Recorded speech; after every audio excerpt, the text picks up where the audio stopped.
Hi Cancer! Welcome, and this is your reading. Be open-minded, hindi po halos lahat makaka-resonate. Piliin nyo na lamang, and thank you nga po pala sa mga nag-subscribe at sa mga bumabalik. Start na tayo. Ano yung advice para sa'yo, Cancer, ngayong katapusan ng buwan ng October? Give me the message for Cancer. Ano yung advice para sa'yo? Give me the message for Cancer, please. Meron ka ditong consciousness. Give me the message for Cancer, please.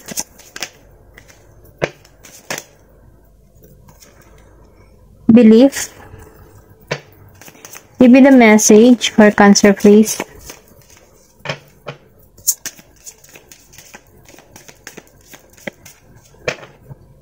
Give me the yan, okay. Dynamic. Meron ka ditong consciousness. Sinasabi dito, no, sa consciousness, meron ditong ipinanganak ng 17, 11, and 23. Okay? Or meron ditong 5, life path number, 5, 2, and 8. Nafe-feel ko dito, no, sa consciousness. Sinasabi dito, kailangan mong maging focus at bigyan mo ng attention yung mga ginagawa mo, no? Kasi nakikitaan ko rin dito na makikita mo kung ano man yung gusto mong makamit, okay? Then nakikitaan ko rin dito na kung ano man yung mga binabalak mo, no? May sasakatuparan mo ito sa realidad. Kailangan mo lang dito maging aware ka sa yung nililikha or sa yung isipan, ano, maging kang aware kung ano man yung talagang gusto mong mangyari. Kasi kapag ito yung lagi mong iniisip, ito yung ito yung na-attract mo, okay? Then nafe-feel ko din dito na pinapakita dito kung ano man yung mga dapat mong tanggalin, yung mga negative na mindset para nang sa ganun, no, maiwasan mo yung pagka-delay ng mga gusto mong mangyari. Kasi once na nagigita yung negatibo, nagiging mabagal nagiging mabagal yung pagdaloy sa'yo ng biyaya. Kaya kailangan panatilihin mong palaging positibo. Kahit hindi mo pa siya nakikitaan ng magandang resulta, lagi mong isipin yung positibo na may maganda at magandang mangyayari sa'yo. Okay? Ito na yung nafe-feel ko. Then dito, no, sa 11, belief. Sinasabi dito, no, na kailangan mong pahalagahan yung sarili mo. Pahalagahan mo yung sarili mo at maniwala ka na kaya mo. Kaya mo yung mga bagay na nagagawa din ng iba. Then, nafe-feel ko dito, no, na meron ka ditong talento or sabihin natin na hindi mo pa natutuklasan yung mga talent mo. Yung bang talent mo yung naiisang tabi mo, hindi mo pa siya nadidiscover. Pero kung pagtutuunan mo pansin kung saan ka magaling, sinasabi dito na yun yung pagtuunan mo, okay? Then, nafe-feel ko din dito, no, na meron kang malakas na connection sa source, sa taas, kay God. Nafe-feel ko dito na maniwala ka sa process niya na meron at meron darating sa'yo na hindi mo aakalaing makakamit mo ito, okay? Sinasabi lang din dito na kailangan mong maging ipataasin mo yung vibration mo, maging positibo palagi at maniwala ka na merong mangyayari at mangyayaring maganda sa'yo, okay?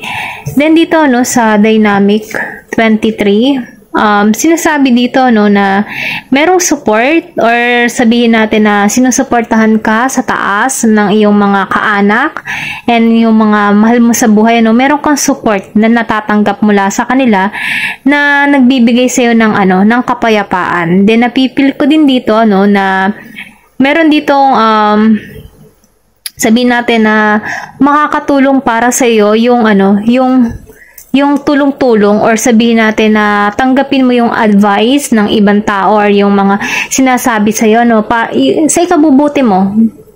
Then, napipil ko din dito na kung ano man yung mga gusto mong makamit, mangyayari ito. Then, kailangan mo lang maging masaya palagi, no? Kahit nakakaramdam ka ng lungkot, tanggalin mo, mag-music ka ng mga positibo, no? Para yung vibration mo, yung energy mo ay maging mas matatag, mas masaya, okay? Then, napipil ko din dito, no, na may grasyang parating sa iyo. Huwag kang mawawalan ng pag-asa, no? Dahil yung mga pangarap mo ay masasakatuparan mo sa realidad. Then, tingnan pa natin kung ano yung maipapayo pa para sa'yo, okay? Give me the message for Cancer, please.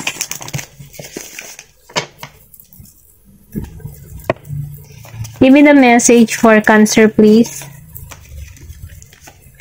Meron ka ditong last quarter moon in Libra.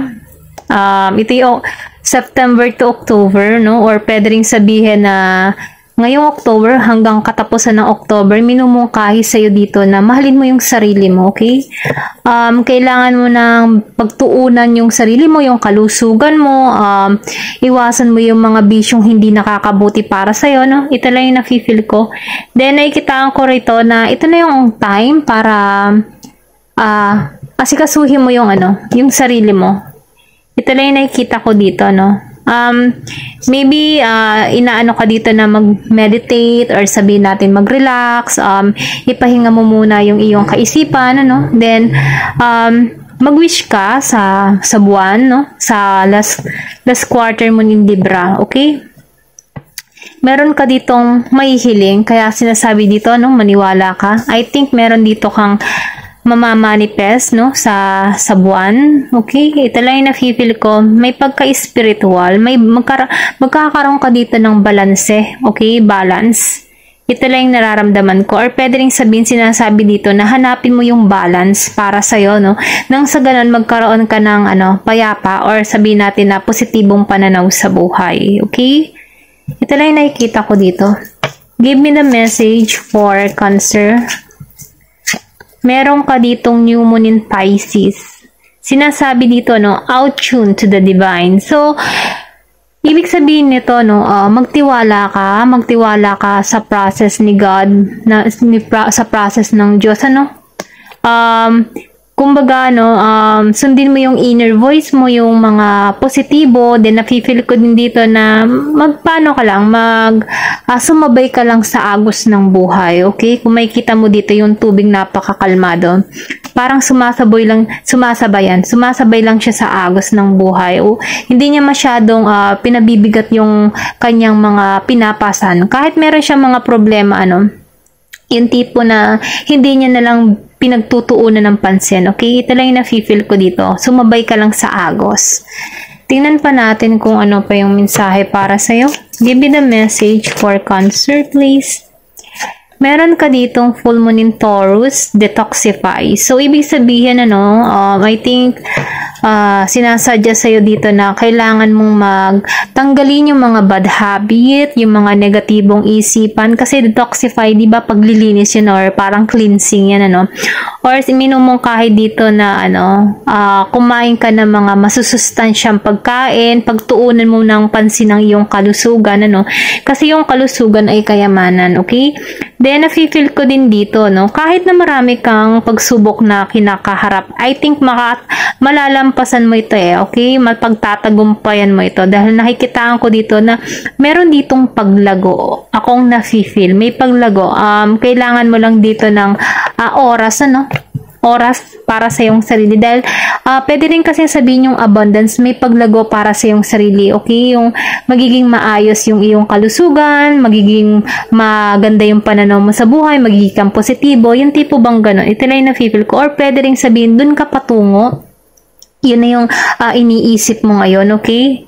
Hindi halos lahat, ito lang yung nakikita ko, meron ditong paglilinis or sabihin natin na nakatuon ka ngayon sa iyong kalusugan, sa iyong positibong pananaw sa buhay, or pwede ring sabihin may bago kang routine na gagawin, may pagbabagong mangyayari sa'yo, or sabihin natin nagpaplano ka na ng pagbabago para sa iyong sarili dahil ang pagbabago ay makakatulong din para sa'yo para umunlad, okay? Tingnan pa natin kung ano pa yung mensahe para sa'yo. Give me the message for Cancer, please.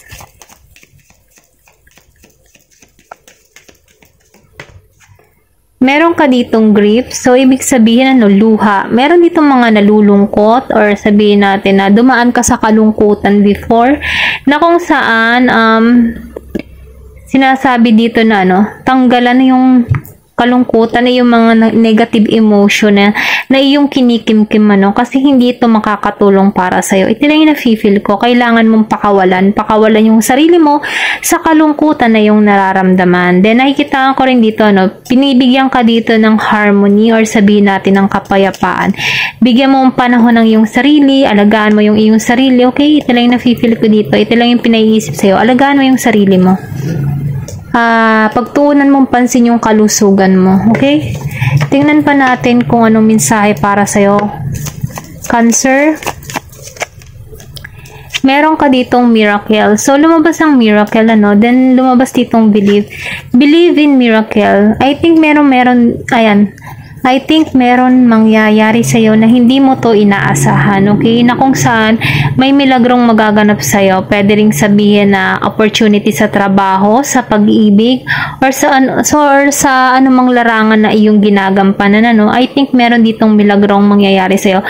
Or pwede ring sabihin mag-manifest ka or hilingin mo kay God kung ano ba talaga yung gusto mo, dahil hindi mo aakalain na biglaan kanyang bibigyan ng malaking gantimpala, kasi may milagro. Or pwede ring sabihin meron kang karamdaman dito na alam mo yun, na karamdaman na dinadala. Ayan, meron ka ditong karamdaman dinadala, and then I think meron ditong miracle na mangyayari sa'yo na mawawala yung iyong sakit, or kung ano man yung mga sakit na nararanasan mo, bigla tong mawawala, magkakaroon ka dito ng ng maayos na pakaramdam. Pwede rin kasi yun sa miracle, kasi ang miracle naman maraming ibig sabihin yan, okay? Tingnan pa natin kung ano pa yung mensahe para sa'yo. Meron ditong completion. So, ibig sabihin, meron ditong nagluluksa, na pinanghihinaan na loob, or heartbroken, Ito na yung nafe-feel ko. Hindi halos lahat yung makaka-resonate dito sa part na to. Then, nafe-feel ko din dito, mayroon mang nawala dito. I think meron ditong new beginning na naghihintay sa'yo. Kasi hindi porkat may nakita tayo ditong nagluluksa, meron ditong nawala o namatayan. Ito, nagpapahiwatig ng bagong simula sa'yo, okay? Ito lang yung nararamdaman ko, dahil meron ditong naghihintay na tagumpay, naghihintay sa'yo, okay? Kumbaga, kailangan mo na ditong tanggalin or yung mga pag-iisip ng negatibo, dahil merong magandang simula, okay? Ito lang yung nafe-feel ko, merong new beginning para sa'yo. Tingnan pa natin. Give me the message for Cancer, please.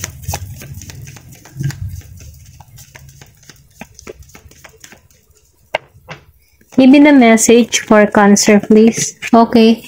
Meron dito quest. Okay.